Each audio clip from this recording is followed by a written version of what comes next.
There's a particular kind of pain that settles in your chest when someone you love looks at you with eyes that no longer hold warmth. It's not the sharp sting of an obvious betrayal, but something far more insidious. A slow, creeping realization that the person sitting across from you at dinner, sharing your daily rituals, carrying your secrets, might harbor something darker beneath their carefully constructed smile. Carl Jung, the pioneering Swiss psychiatrist who mapped the hidden territories of the human psyche, understood that the most dangerous enemies are often those who sleep in our beds, sit at our tables, and know exactly where to place the knife to cause the deepest wound. He recognized that hatred, when suppressed and denied, becomes a poison that seeps through the cracks of even our most intimate relationships. The human shadow, as Jung called it, contains all the parts of ourselves we refuse to acknowledge. But what happens when someone close to us begins to project their shadow onto us? What occurs when love curdles into resentment so slowly that we mistake the taste for something familiar? Today, we're going to explore 7 subtle but unmistakable signs that someone in your inner circle has crossed that invisible line from love to hatred. And more importantly, why recognizing these patterns might be the key to reclaiming your own emotional freedom. Picture this. You're sharing exciting news with someone you trust completely. Maybe it's a promotion, a new relationship, or simply a moment of pure joy. You expect their eyes to light up, their smile to mirror your own. Instead, you catch something. A flicker of something cold, a pause that lasts a heartbeat too long, a smile that doesn't quite reach their eyes.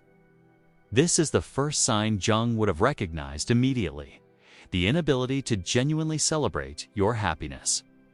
When someone secretly harbors resentment toward you, your joy becomes a mirror that reflects back their own perceived inadequacies. Your success feels like their failure. Your light makes their darkness more apparent.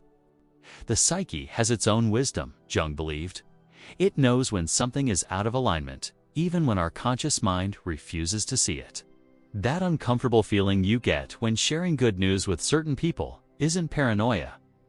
It's your intuition recognizing the subtle energy of envy disguised as care. Notice how they respond to your victories.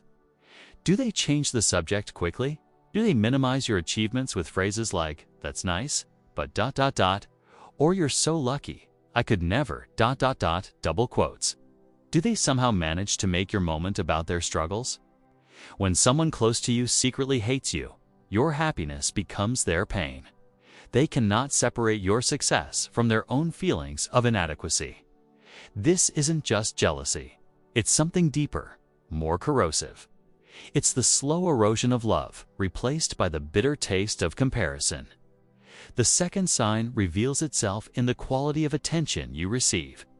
Jung understood that authentic love requires presence, the ability to see and hear another person fully. But when secret hatred takes root, this attention becomes fractured, distracted, performative. Have you ever felt invisible while standing right next to someone who claims to care about you? This is the paradox of hidden resentment. They cannot ignore you completely, because that would reveal their true feelings. Yet they cannot truly see you either, because your very existence has become a source of discomfort. They listen, but they don't hear. They look, but they don't see. Their responses feel automatic, rehearsed, like lines delivered by an actor who has forgotten why they took the role in the first place. You find yourself repeating things because it feels like your words disappeared into an empty space. Jung wrote extensively about the importance of being witnessed, truly seen by another human being. When this witnessing is withdrawn, we feel a particular kind of loneliness that's hard to name. It's not the loneliness of being alone. It's the loneliness of being unseen while standing in plain sight. This selective attention often comes with its own cruel creativity. They remember your failures with perfect clarity, while your successes seem to slip through the cracks of their memory. They recall every time you were late, every mistake you made, every moment you were less than perfect, but somehow forget the times you were there for them, the ways you've grown, the love you've shown. The third sign appears in the language they use when speaking about you or to you. Words carry energy. Jung knew, and the unconscious mind often reveals its true feelings through seemingly innocent linguistic choices.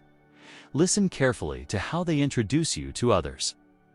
Do they lead with your accomplishments and positive qualities, or do they somehow manage to include a subtle criticism wrapped in apparent care? This is Sarah. She's wonderful, but she's always so busy with work. Meet David. He's my brother. He means well, even though he can be a bit intense. These backhanded compliments are the signature of hidden resentment. They maintain plausible deniability while delivering small cuts. The person can always claim they were being supportive if confronted, but the poison has already been administered. Pay attention to the stories they tell about you. Are you consistently portrayed as the one who needs help, makes mistakes, or causes problems? Do they share your embarrassing moments with a little too much enthusiasm? Do they remember your past failures with concerning accuracy, while your growth seems to escape their notice? Jung understood that we unconsciously reveal our true feelings through the stories we choose to tell and how we choose to tell them. When someone harbors secret hatred, you become the protagonist of all the wrong stories in their narrative. The fourth sign manifests in the realm of support, or rather, its strategic absence. When someone who claims to love you actually resents you, they develop an almost supernatural ability to be unavailable during your moments of greatest need. This isn't about busy schedules or conflicting priorities. This is about a pattern that reveals itself over time. The way they always seem to have somewhere else to be when you're facing a crisis. How their phone mysteriously goes unanswered when you need them most. How their energy seems to drain away precisely when you need them to show up. Jung recognized that love expresses itself through presence during difficulty. We naturally want to comfort those we truly care about, to ease their suffering, to be their safe harbor in the storm. But when secret resentment exists, your pain becomes either invisible or somehow deserved in their unconscious mind. They might offer superficial gestures, a brief text message, a quick check-in. But the deep, sustained support that real love provides is mysteriously absent. They're somehow always dealing with their own crisis when yours occurs, or they offer advice instead of presence, solutions instead of compassion. Notice the pattern over time. Are they consistently available for others, but somehow unable to show up for you? Do they have energy for social gatherings but feel drained when you need emotional support? Do they remember everyone else's important dates while forgetting yours? The fifth sign appears in the form of subtle sabotage. Actions that undermine your confidence, your relationships, or your success while maintaining the appearance of innocence or even helpfulness. Jung understood that the unconscious mind is incredibly creative in finding ways to express what the conscious mind refuses to acknowledge. When someone harbors secret hatred, they become unconscious agents of chaos in your life, creating problems while positioning themselves as either helpful or blameless. This might look like sharing your private struggles with others out of concern. It could appear as giving you advice that, when followed, somehow makes your situation worse. They might introduce you to people who aren't right for you, suggest opportunities that aren't in your best interest, or offer help that comes with hidden costs. The key characteristic of this sabotage is its subtlety. They can always claim good intentions if confronted. They were just trying to help, or they didn't know how their actions would affect you. But the pattern reveals the truth. Their unconscious mind is working to diminish you, while their conscious mind maintains plausible deniability. Watch for the times when their help makes things harder, when their advice leads you in the wrong direction, when their suggestions somehow serve their interests more than yours. Notice if problems seem to follow their involvement in your life even when their intentions appear pure. The sixth sign reveals itself in the way they respond to your vulnerability. Jung believed that how people handle our tender spots reveals everything about their true intentions toward us. When someone secretly hates you, your moments of openness become weapons they file away for later use. You share something deeply personal, a fear, a shame, a tender memory. And instead of receiving it with the sacred care it deserves, they somehow manage to use it against you later.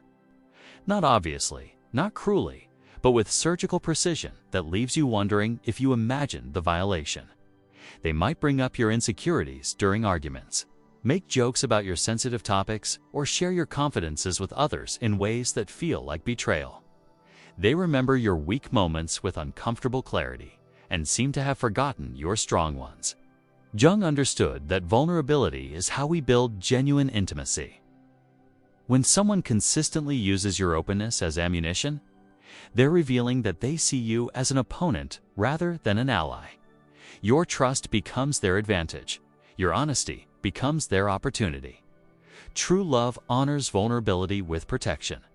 It holds our tender places with gentle hands. But when secret resentment exists, vulnerability becomes a strategic error.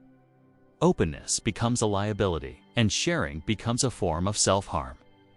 The seventh and perhaps most devastating sign is the way they respond to your growth and healing. Jung believed that psychological growth is not just possible, but necessary for a fulfilling life.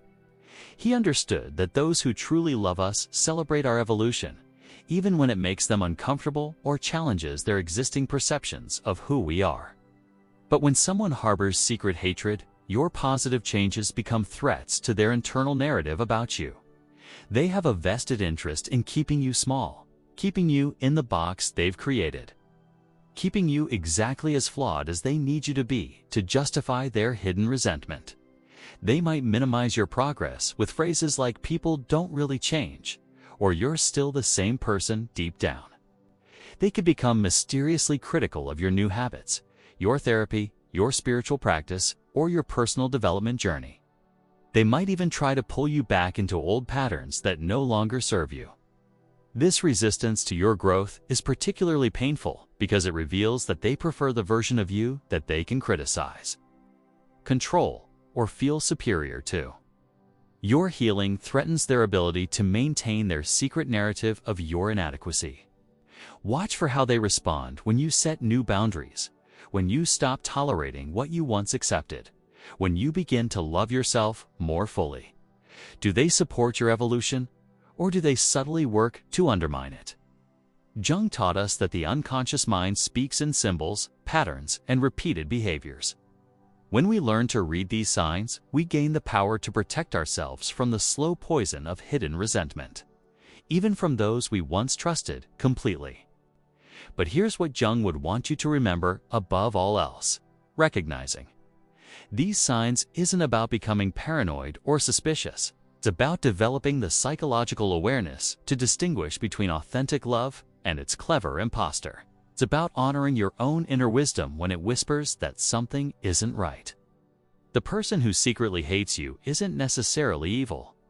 They might be struggling with their own shadows, their own unhealed wounds, their own unresolved pain. Jung would remind us that hurt people, often unconsciously, often while believing they're doing something else entirely. Your role isn't to fix them, to prove your worthiness of their love, or to convince them to see you differently. Your role is to see clearly, to trust what you observe, and to protect your own precious energy from those who would diminish it while claiming to cherish it. Sometimes the most loving thing we can do is create distance from those who cannot love us authentically. Sometimes setting boundaries with those who harbor secret resentment is the pathway back to our own inner peace. Jung believed in the possibility of healing, growth, and transformation for everyone. But he also understood that we cannot force others to face their shadows, to heal their wounds, or to love us genuinely. We can only choose how we respond to the truth of what is. If these words have stirred something in your soul, if you recognize these patterns in your own life, know that your awareness is the first step toward freedom. You are not imagining things. Your feelings are valid. Your intuition is speaking truth. The people who truly love you will celebrate your recognition of these patterns because they want you to be free, to be safe, to be surrounded only by authentic love. Those who resist your new awareness might be revealing which category they belong to. Take a deep breath. trust yourself. Honor what you know to be true. You deserve relationships that nourish your soul, not drain it. You deserve love that builds you up, not subtle warfare disguised as care. Your peace is worth protecting. Your heart is worth guarding. Your energy is sacred, and you have every right to be selective about who gets access to it. If this message has touched something deep within you, if you're ready to choose your own healing over their comfort, comment below. I choose my peace. Let these words be your declaration of independence from the hidden hatred of others and your commitment to surrounding yourself only with authentic love.